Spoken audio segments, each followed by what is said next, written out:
Zwei verblühte Rosen, das ist alles, was mir blieb. Seh ich nun zu ihnen hin, weiß ich, dass ich einsam bin. Zwei verblühte Rosen zeigen mir ganz offenbar, dass ich noch vor einem Jahr glücklich war.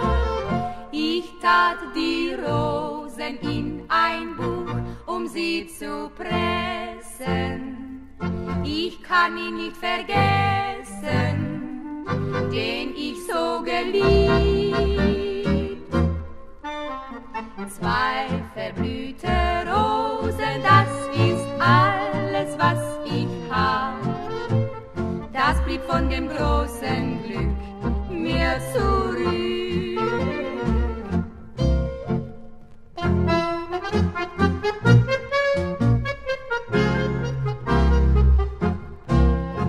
Ein Rosenstrauch zum Abschied und ein Druck von seiner Hand, dann gab er mir den allerletzten Kuss.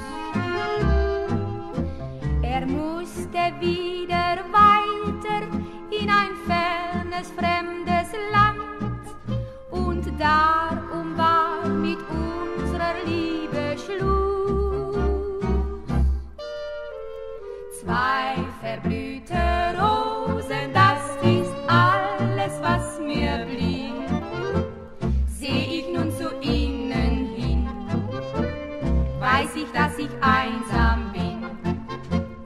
Zwei verblühte Rosen zeigen mir ganz offenbar, dass ich noch vor einem Jahr glücklich war. Ich tat die Rosen in ein Buch, um sie zu pressen.